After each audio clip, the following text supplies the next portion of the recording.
Stock market में कई सारे तरीके की इन्वेस्टमेंट स्ट्रैटेजीज होती हैं, जैसे कि वैल्यू इन्वेस्टिंग, ग्रोथ इन्वेस्टिंग, और ये जितनी भी स्ट्रैटेजीज होती है ना, ये काफ़ी ज़्यादा सटल होती हैं और इसमें रिस्क भी कम होता है, जिससे ज़्यादातर लोग इन्हीं को ही फॉलो करते हैं। लेकिन क्या आपको पता है कि स्टॉक मार्केट में एक ऐसी भी स्ट्रैटेजी है जो आपके रिटर्न्स को डबल कर सकती है?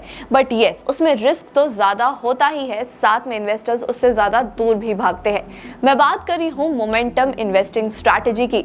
अब इस नाम से ही आप समझ गए होंगे कि इस स्ट्रैटेजी में कितनी ज्यादा वोलेटिलिटी होगी और साथ में आपको रिस्क तो फेस करना ही पड़ेगा, लेकिन आपके रिटर्न्स काफी ज्यादा हायर हो सकते हैं। मैं आपको बताऊंगी इस स्ट्रैटेजी के बारे में। अब अगर आपको ऐसा लगता है कि फंड इन्वेस्टर्स इस स्ट्रैटेजी को यूज नहीं कर सकते हैं, तो ऐसा नहीं है, उनके लिए भी फंड्स अवेलेबल होते हैं। और अगर आप स्टॉक्स में डायरेक्टली इन्वेस्ट करते हो तो आप भी इस स्ट्रैटेजी को यूज कर सकते हो। तो ये वीडियो सभी इन्वेस्टर्स के लिए होने वाली है, ताकि हर इन्वेस्टर अपने रिटर्न्स को डबल कर सके। इस वीडियो को एंड तक जरूर देखना, और आगे बढ़ने से पहले अगर आप हमारे चैनल पे न्यू हो तो चैनल को सब्सक्राइब करना, बेल आइकन को प्रेस करना बिल्कुल भी मत भूलना। तो सबसे पहले तो यही समझ लेते हैं कि मोमेंटम इन्वेस्टिंग क्या होती है और कैसे काम करती है। आपको इस इन्वेस्टिंग स्ट्रैटेजी में कुछ ऐसे स्टॉक्स को चूज करना होता है जिनका प्राइस ऑलरेडी रैली पर है, और आपको ये एक्सपेक्टेशन होती है कि ये स्टॉक आने वाले टाइम में और भी ज्यादा ग्रो कर सकता है और आपके रिटर्न्स को बढ़ा सकता है। अब अगर इसे कंपेयर किया जाए नॉर्मल इन्वेस्टिंग स्ट्रैटेजी से, यानी अगर आप किसी नॉर्मल इंडेक्स में इन्वेस्ट करते हो और मोमेंटम इंडेक्स में इन्वेस्ट करते हो, तो दोनों में क्या डिफरेंस रहेगा।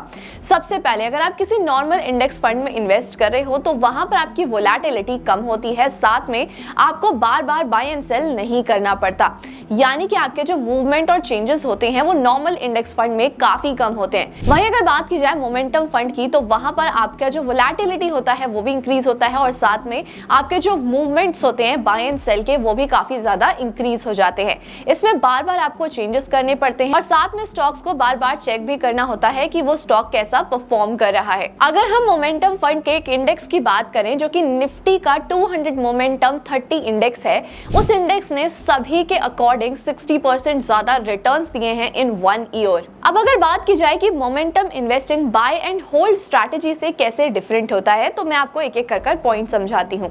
अगर बात की जाए बाय एंड होल्ड की, तो वहां पर आपको फ्रीक्वेंटली नहीं चेक करना पड़ता कि आपके स्टॉक्स कैसे परफॉर्म कर रहे हैं। वहीं अगर बात की जाए मोमेंटम की, तो यहाँ पर आपको चेक करना पड़ता है। बाय एंड होल्ड स्ट्रैटेजी में आप स्टॉक को खरीद कर भूल जाते हो and for a longer term उसके बाद ही आप स्टॉक को बेचते हो, लेकिन मोमेंटम में आपको विद इन 2 मंथ्स या फिर 3 मंथ्स उसको बेचना पड़ता है और इसी पूरे साइकिल को फिर से रिपीट करना पड़ता है। अगर बात की जाए इंडाइसेस की, तो बीएसई के मोमेंटम इंडेक्स और साथ में सेंसेक्स दोनों में ही 30 स्टॉक्स है, तो इसमें कोई भी डिफरेंस क्रिएट नहीं होता है। बट यस, फ्रीक्वेंटली चेंजेस होते हैं मोमेंटम में, और यहाँ पर आपके कोई भी चेंजेस नहीं हो रहे होते हैं। अब अगर बात की जाए एक्टिवली मैनेज की, तो आप मोमेंटम इन्वेस्टिंग को एक्टिवली मैनेज भी कर सकते हो, बट बाय एंड होल्ड को एक्टिवली मैनेज नहीं किया जाता। आप उसमें सिर्फ इन्वेस्ट करते हो फॉर अ लॉन्गर टर्म। अब वहीं अगर बात की जाए परफॉर्मेंस की, तो यूजुअली यही होता है कि मोमेंटम फंड्स जो होते हैं वो नॉर्मल फंड्स को या फिर इंडेक्सेस को आउट परफॉर्म करते हैं,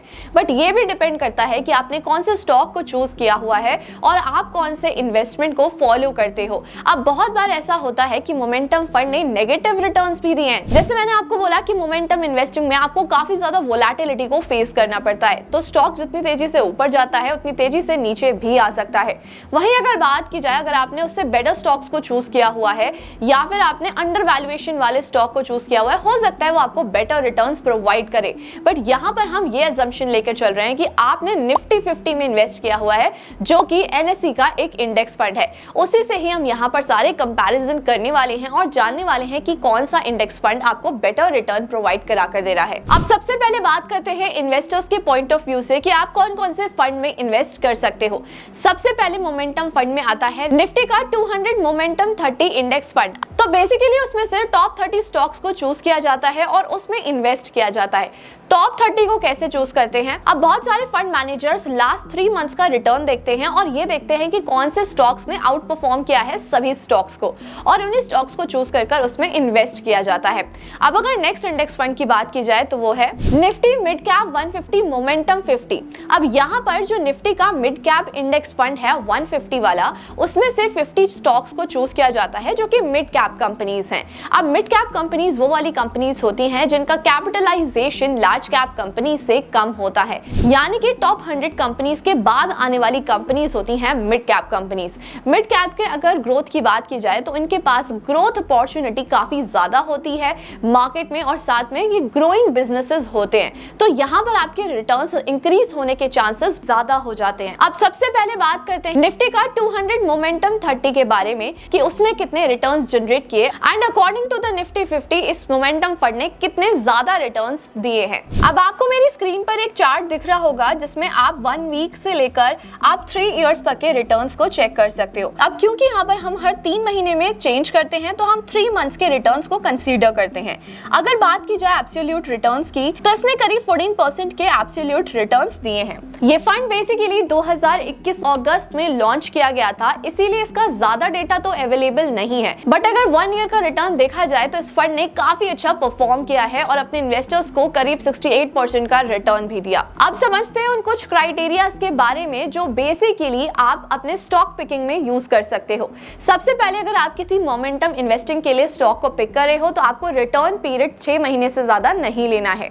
मैक्सिमम आप 6 मंथ्स को कंसीडर कर सकते हो, बट आपको 3 मंथ्स ही कंसीडर करना चाहिए, और 3 मंथ्स के बाद आपको फिर से अपने स्टॉक के रिटर्न्स को चेक करना चाहिए और ये पूरी साइकिल रिपीट करनी चाहिए। अब सबसे पहले क्राइटेरिया की बात की जाए तो आप जो भी स्टॉक को पिक कर रहे हो आपको ये देखना है कि विद इन 3 मंथ्स उस स्टॉक ने निफ्टी 50 से ज्यादा रिटर्न दिया हो। साथ में आप मार्केट कैप भी चेक करोगे जो कि 25,000 CR से ज्यादा होना चाहिए। और इतना ही नहीं, आप उन स्टॉक्स को भी आइडेंटिफाई कर सकते हो जो अपने 52 वीक हाई पर हो। अब ये तो कुछ जनरल क्राइटेरियाज थे जो आप अपने स्टॉक पिकिंग स्ट्रैटेजी में यूज कर सकते हो, बट अगर आपको ऐसा लगता है कि आपकी स्ट्रैटेजी कुछ डिफरेंट है तो आप एडिशनल क्राइटेरियाज भी ऐड कर सकते हो इन्वेस्टमेंट के लिए। अब ये तो हमने जान लिया कि मोमेंटम फंड्स भी होते हैं, मोमेंटम स्टॉक्स भी होते हैं, लेकिन क्या आपको पता है कि मोमेंटम सेक्टर्स भी होते हैं?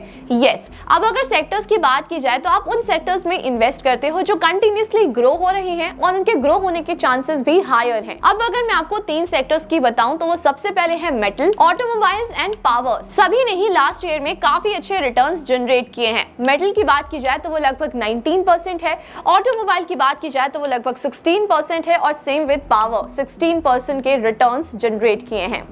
अब इन सेक्टर्स में आप कैसे इन्वेस्ट कर सकते हो? सबसे पहले तो आप ETFs के थ्रू इन्वेस्ट कर सकते हो। आप ऐसे ETFs ढूंढ सकते हो जो बेसिकली इन सेक्टर से रिलेटेड कंपनीज में इन्वेस्ट करते हो, और साथ में अगर आप चाहें तो इंडिविजुअल स्टॉक्स में भी इन्वेस्ट कर सकते हो। So at last this was the strategy जो आप अपनी इन्वेस्टमेंट स्ट्रैटेजी में यूज कर 60 to 70% के रिटर्न्स जनरेट कर पाओगे।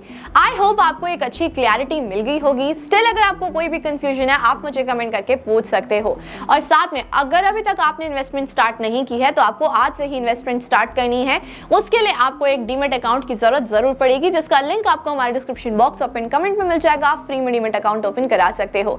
इस वीडियो को जितना हो सके उतना शेयर कर देना, और ऐसे इन्फॉर्मेटिव वीडियोस को देखने के लिए हमारे चैनल को सब्सक्राइब करना, बेल आइकन को प्रेस करना बिल्कुल भी मत भूलना। Thank you so much.